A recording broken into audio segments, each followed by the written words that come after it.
You are listening to the Become a Guitarist Today podcast with Adam Roach. Hi, this is Courtney Cox of the Iron Maidens here at Soundcheck, and you are listening to Become a Guitarist Today with Adam Roach. Perfect. How are you? I'm good, thanks. And you, man, thank you so much for having me. It's such an honor to be on your show. Oh, no problem at all. Are they the JCM, is it 800s? Yes, two 800s, actually. I'm actually going to put this guy here. It's a 1983 and a limited edition snakeskin. Oh, wow. That's great. Yeah. Yeah, I used to have one your... back in the day. What, JCM 800? Yeah.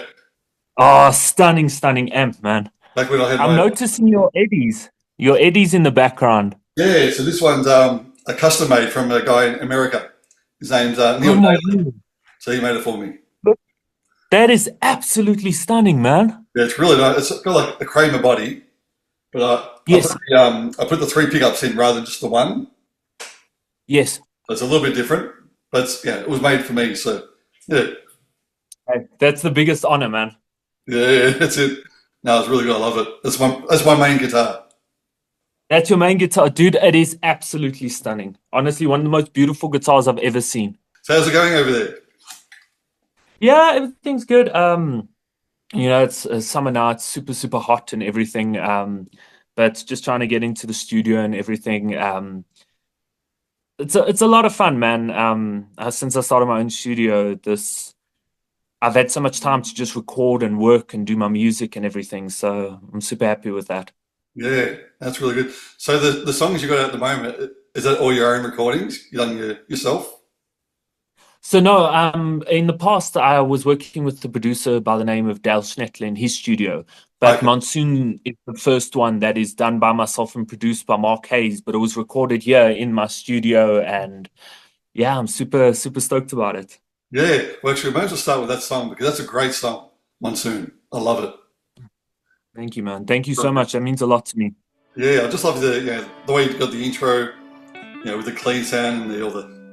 I can't do the 5 fingers. I can do 1 finger, forget the 5 fingers. Yeah, and then you go into the heavier part or the more distorted part with that same type melody in through it as well, plus all the arpeggios and everything. But the way you've done it, it's really written well. So congratulations. Well, thank you very much. At the end of the day, like that's kind of what I wanted to do with that song. I was a bit worried releasing it because I was like, is it going to be received well? Is it going to be understood well? Because like that tapping things like that, it's a bit weird. You need to see what's happening, and I had to get the video out with it so you could see all the hands doing all the crazy stuff. So, but at the end of the day, I'm very happy with it. So yeah. Yeah.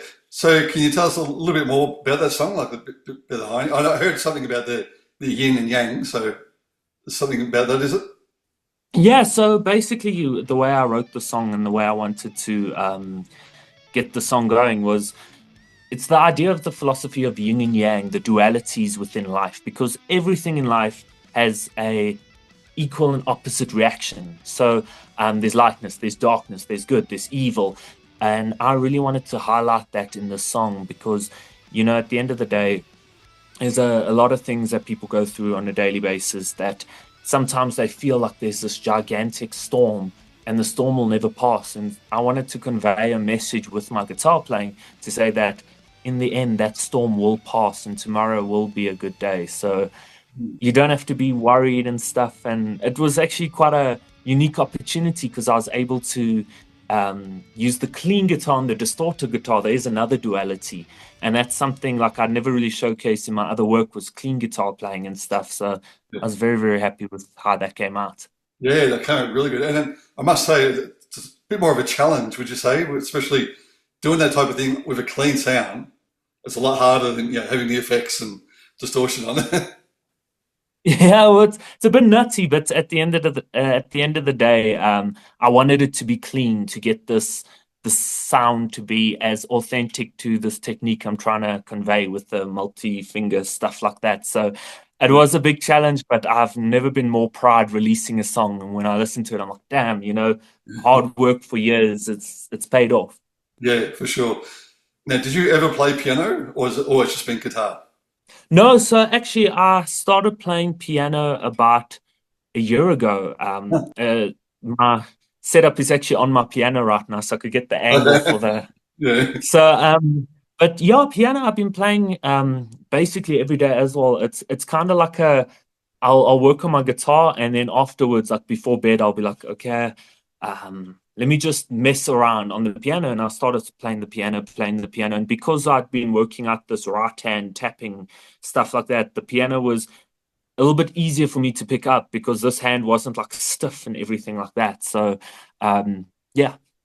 That's always the hardest thing, I think, on piano is to get that, this doing something, this doing something else. But Yes, yeah, the the change between it, and especially with on the guitar when you want to get that sort of thing going, and I think that's where a lot of that Monsoon comes in. You want to be doing one thing with this hand while the other hand does something else, and it's that syncopated sound. And pianists make it look so easy. They're like whatever, and yeah, you take it for granted how hard it actually is to be doing two different, completely different things. So. yeah. So how did you come across with that, with the 5 finger tapping? The way like it started, it must have been a little while back. So when I was younger, I was always obsessed with like the fast guitar and like the crazy guitar solos and everything. And I'd practice a lot on I'd do the sweep picking and it would sweep down, sweep up, sweep down, sweep up, and my arm would get really sore over here. Hmm. So I'd go, oh, how do I rest this? I can't carry on playing, but I want to carry on playing. And I was like, well, I can't play left-handed. And I was like, well, let me try tap some of the stuff. And my hands started learning that tapping motion, tapping motion, tapping motion. I started getting quite comfortable with it because every time I wanted to rest there, I'd start going with this. Then when Yep. this would get sore, get back to then. That's how I'd get some of those weird things going. And that's, I guess, like there's probably millions of people who could do the 5 finger tapping, 10 finger tapping, maybe you get some guys will tap with their toes as well. But it was a challenge for me to get these hands going. So Yeah, yeah, but weird origin story, but yeah, it was just through practice and just wanting to play guitar all the time. yeah, that's great. Like I tried it once. I had like a little lesson. I released an album back in 2021 with another guitarist from Brazil called Phoenix Van der Weyden, and she's big on that. She does it all the time. She's amazing, like just so smooth. So she gave me a lesson on that. But yeah, I just find it really hard. Like I said, I do the 1 finger, but 5, forget about it. Well, at the end of the day, Eddie just did the one. Yeah, that's right. That's how he started. And he was doing more crazy things than anyone else. So Yep. at the end of the day, it's all Yeah. you need. Now, actually, while we're talking about Eddie, let's talk about Eddie because I know he's one of your influences, and he's one of mine as well. So he's my. I was actually going to wear my Eddie shirt. I was Oh, going to really? wear it, and I was like, no, I'll just go plain. And I should have worn it, man. So I got my wall over here. Oh, my word, look at that. And That is stunning. then I got my letterbox out the front that's all striped up. And I even see, is there a tattoo of Eddie's name on your arm? it's actually my son. His name's Eddie. Oh, and you even named your son after it. Great name, dude. Yeah. Seriously, that is another Eddie Van Halen fan. So Oh, that yeah. is incredible. Yeah. So can you remember the first time you heard Eddie Van Halen? First song I ever heard from Eddie Van Halen was probably Eruption. I heard Eruption and it kind of blew my mind because I'd never heard anything so fast before. And so it sounded like wild to me. So when I was growing up, I was listening to a lot of Deep Purple, Creedence, and everyone were incredible guitar players. And I almost grew up only listening to the classics because of my parents and my family and everything. So I'd never listened to other guitar players and stuff, and it was all the LPs and everything. And I remember hearing Eruption, and I was like, "Oh my word, that to me is what a guitar solo sounds like." And that was the first Eruption was the first one for me. And but even though my favorite album's actually 1984, even got tattooed on me, and if you can see on my arm, just the year Oh, date, wow. 1984, Oh, yeah, with yeah. the wings, and I put two Colts to kind of represent me. Oh, very So cool. I think that's what my main inspiration from him was, that as well as the playing, but just the enjoyment he has, the creativity of the music, just everything. And my brother plays drums, so we grew up playing together as well. Well, that is such a crazy coincidence because my brother also plays drums. Oh, So really? we grew up playing together as well. So, yeah, we got a lot in common there, man, Adam. Yeah, I know. But yeah, dude, that innovation, man, of Eddie, like, to me as well, I really love the way he changed the game, Yep. And I've seen him, like, people interview him in an interview where he's talk about tapping and said, I never claimed to invent tapping. Yeah. But he was the guy who revolutionized it. Because they were saying tapping was done before and there's videos of it before, but not the way he did it and not to his extent. And I mean, you look at Spanish Fly with the tapped harmonics and all of these things that this guy did was just, it changed the game, man. How many guitar players afterwards have been like, I'm trying to be like Eddie. And he was like, I'm trying to be like no one. Yeah, that's right. Exactly. Well, have you heard of this book here, Tonechaser? Tonechaser, no. Oh, this guy, Steve Rosen, he's the author. Yes. He used to work for like the guitar magazines, like Guitar Player, Guitar World, Japanese one, I think. But it's basically his stories, his interviews with Eddie Van Halen, starting from about 1978, I think the first one is, up to it's 26 years it is. Oh my word. Yeah, so I've actually helped him release an audiobook of this book as well. Like I edited it for him. It's amazing. So if you want a copy, let me know of the audiobook. You'll love it. Please, please, please. I would absolutely love that. Tonechaser. Because with the audiobook, it's actually the original interviews with Eddie Van Halen. And he's in his room, you can hear him playing unplugged, just with the electric.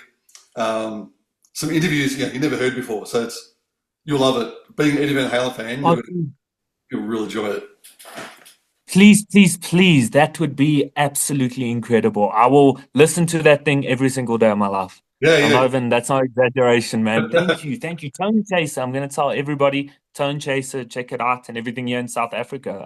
That is absolutely incredible, man. Yeah. And you got to work on the audio, audiobook. So basically, Steve Rosen, I had him on the podcast like maybe 3 years ago. And then from there, we got talking and he released a book. Then I helped him with his YouTube channel as well, doing some Eddie Van Halen. Yes. And then I said to him, hey, you should do an audiobook. And he said, well, if you can help me, I'll do it. So we did it. And it's released July this year. July this year. Okay. Well, dude, that is absolutely an incredible story, that you got to work with someone that's spoken to Eddie Van Halen and everything, like, and you got to be a part of this book that is going to change future guitar players' lives, man, because there's going to be a whole next generation who are going to discover Eddie and listen to this book and absolutely just want to learn everything about it. So it's incredible, man. Seriously, thank you. It goes for 30 hours, I just warn you. It's a long one. It's too short for me, man. Yeah. And then some of the interviews, because what happened when Steve Rosen first interviewed Eddie Van Halen, like I said, he worked for a guitar magazine. So it wasn't intended to be released as an audio book or for anyone else to hear. So some of the recordings aren't really clear, but I've put it through my programs and tried taking out the hisses and everything else. So some of it is a little bit hard to understand, but I'd say 90% of it, it's pretty good. Yeah, well, at the end of the day, just hearing the voice, hearing the sounds, hearing what, even the not bad quality, the weaker quality and stuff like that, you bring it back to life. It's part of it, man. It's part of history. It's a part of back in those days, how the interviews were done and everything like that. And that makes them more authentic. So exactly. I dig that, man. I really, really like that. And he's got about 5 tapes in there. They're called the Twilight tapes, which was never, ever heard before in the world. So, and basically what it was, because he got to the stage where Eddie just said, record anything, doesn't matter. So Eddie would call him up, just say, whatever, 2 a.m. in the morning. And he would record it, him talking to Eddie. It's just about anything. It wasn't about guitar playing. It could be about life. And so that's in the book as well. Yeah.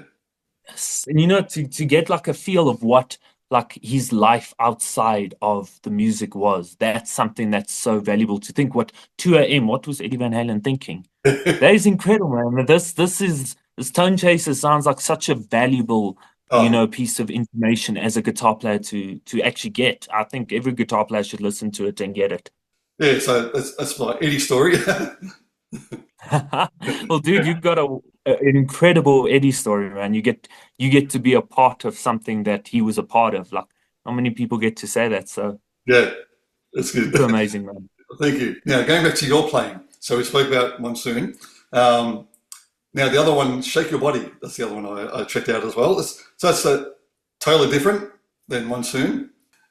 Yo, it's that one. Yes, well, of course. First of all, I'm singing that one, but that one had a bit of a different vibe to it. I kind of wanted to get that like sort of 80s dance feel of it. Not the what would it be the club music or the disco music from the 80s. Sort of like that Bee Gees influence or Queen influence, but still with the rock and roll. Yeah. And like the whole idea that sparked that was actually Eddie doing the jump song on the keyboard, and I was like, well, he didn't do everything just on the guitar. And it was like, okay, let's try this out. Let's see how this song works. Um, Threw a little cheeky solo in there, nothing too fancy, but yeah, very, very different song to Monsoon, hey? It is. It's funny you mention that solo because when I first heard it, I actually heard that song first before I heard Monsoon. And don't take this the wrong way, but when you first started that solo, I thought, that's okay, nice and simple. But then when you hear Monsoon, it's like I know, it's like you're taking a bit of a joke about yourself. So I can do this easy, but then, you go crazy. It's a real nice melody what you're Well, doing. Yeah. well, thank you, man. That's actually a big compliment to me, actually. Didn't take that wrong way at all, man. At Yeah. the end of the day, I think it's absolutely, you need some of those songs where you don't go too crazy on, Yeah, you know yeah. what I mean? That- Something that seems like it's very nice and simple. Some songs need a simple solo. Some songs can go into the technical stuff. I do tend towards always wanting to go technical. Sometimes I'll write a ballad and I'm like, oh, gotta and I'm like, hold back, man, hold back. yeah, So, but at the end of the day, I take that as a compliment, man. Thank you. yeah. That whole solo, I think, was improvised. Mhm. I didn't. I think I can't remember. I think I recorded like the first half and I had another second half and I was like, no, I want it to be more just like this sort of feel, going to the harmonic minor and everything. And then I was like, yeah, let me put those two parts together and stuff and record that. But it was a very much improvised what the song sort of needs, where a lot of the technical stuff I get very pre-planned. I pre-plan like certain sections, like Monsoon, that tapping thing was all pre-planned. Yeah. Then I had a couple of feel moments, then I had some pre-planned, then a lot of pre-planning where I think with that Shake Your Body, it was just like in the studio on the day, I was like, I was working in Dale's studio and I was like, hit a solo, man. I was like, okay, let's try this, try that, and Yeah. yeah, sometimes that works. It's just the magic of just playing it and just loving that guitar. Yeah. Well, I noticed you just spoke about like the harmonic minors and everything like that. So I'm taking it you studied theory as well with music. So I've never been formally trained with guitar or any instrument or theory. All of it's been basically self-taught, but I do try my best to every night before bed read some sort of theory.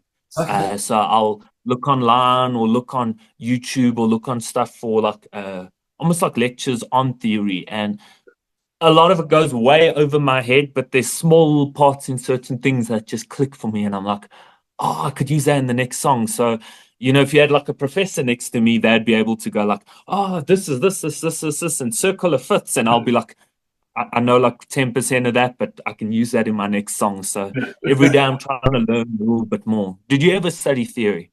Yeah, yeah. I mean, I probably did like we spoke about the circle of fifths. Yeah, I know all about the circle of fifths, how to read. Because I teach piano, drums and guitar as well. That's my main job, music teacher. Oh, wow. Yeah, That's incredible, man. You're shaping the minds. yeah. So, but when it comes to all the modes and everything, I didn't get right into that. That's where I sort of like started getting out of it, and I don't know, become a bit more. I guess with the bands I was doing, like Eclipse, my original band, it was more by feel and just like leading it out. Like even when I solo now, I don't think okay, I'm going to go to a Dorian mode and do this, and I'm going to go to a Locrian mode. I never think like that. Yes. No, definitely, man. No, I get exactly what you're saying. Sometimes, like, I remember when I first heard about the modes and everything like that, it was like super confusing and stuff. And um, I think only recently I've sort of understood it because I think Monsoon would technically be in G Lydian. Because I might be wrong. You might be being like, "What is he talking about? He knows nothing." But it starts on the fourth measure, and Yeah, it's the fourth measure of the scale, and whatever, and da da da da da. So recently, but also a lot of the times, when it comes to like those quick thinking, like those jazz players who will each different chord, they're in a different mode and a different key change and stuff, and that's like crazy, crazy stuff. But sometimes you do need that music theory, but you need that feel, man. You yeah, can't do like a whole solo or a whole song with just technical thing. You need some part that it's just like you can hear that guy's just playing the guitar. yeah, He's not playing it, he's playing it, he's yeah. feeling it. And that you need that, man. That's also something I loved about especially classic rock guitar players.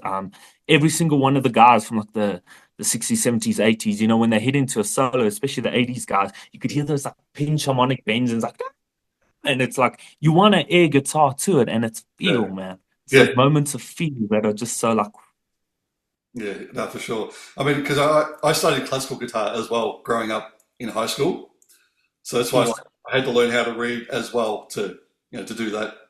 So that was really good for because I see classical guitar as it's a really different instrument. You got classical guitar, then you got your rock guitar or contemporary guitar, but it's totally different. Like yeah, yes. just the technique with the fingers. No, I think it's a very valuable thing. I've actually really I wish I could have, when I was a kid, gone back and said, oh, when I was young, I started off learning classical guitar, going for lessons and stuff, because I think it's such a valuable tool to have as a Mm, guitar player, because it is such like a pure art form, that classical guitar. It's so technical and wonderful. yeah. So what's the plan now with your? Are you doing an album with the band as well? Yes, so since I've got the studio going now, I do want to release the full length debut album. That one's going to be with vocals and everything. I've actually finished the lead single off of the album, and which is like at live shows ever since we've been playing for the past couple of years. That's what we save it for last. Everyone says it's our signature song, it's their Yeah. favorite one. So that's going to be the lead single on the album, and we got another two or three singles after that, which I'm still busy recording, and then um, a couple more tracks after that. But I do have one. Actually, this will be the first time that I'd ever mention this song, except for playing it live. Is a song called Frankenstein, and that's the song ends with the song called Frankenstein. It's about like 8 minutes long, and it's got this like very weirdly neoclassical solo in it. It's quite a long solo, and it's very like drums get to go into weird timings and fills and stuff, and using weird chords like augmented chords and Neapolitan chords, and I went deep into like classical music theory to try get that sort of dark, haunting, classical sound for it. So I'm super excited for that one at the end, Frankenstein. But the other part of the song, the duality of that song is it's very much like an 80s chorus power song. It's very melodic and catchy and stuff like that. And then it goes into this haunting, twisted thing, almost like the whole Frankenstein story. Yeah, yeah. Wow. So when do you think that will be ready to play to the world? Well, I do know it will probably be next year because I know I'm just having so much fun with the studio and everything like that. It won't be late into next year. Now that I've got my own studio, I can work 24, well, every moment that I can get. But I do plan on doing one more instrumental, um, or maybe one more, maybe two more. But it's one of those things where I don't know where the day will take me. Like in South Africa, here, it's the morning. I've woken up today. I might go, I'm going to record one of these songs on the album, or I might go, oh, this is cool for a nice little instrumental track, or maybe it's some other single. But I do know that an album will be coming and more instrumental songs will be coming. So I'm super excited to say next year is going to be a busy year. I'm hoping to get one more track out before the end of this year, but timing wise, we'll check how that goes. Another instrumental one Yeah. with the seven string, actually, seven Ah, string okay. guitar. So Yeah, hopefully I can get it done and test it out and let my little 7 string have its turn to shine and everything. So yeah, but definitely next year, album, a lot of other tracks with the album and everything. That's really good. And so you've got the main band, haven't you? Like the three. I noticed it was Dean, Matthew, and is it Piet? Do you say his name? Player. Oh, it's actually a South African name. It's Pete. It's Oh, like Pete. Pete, but it's Pete. But you gotta say it in like an Afrikaans accent. You gotta say Pete, not you gotta say like Pete, not Pete.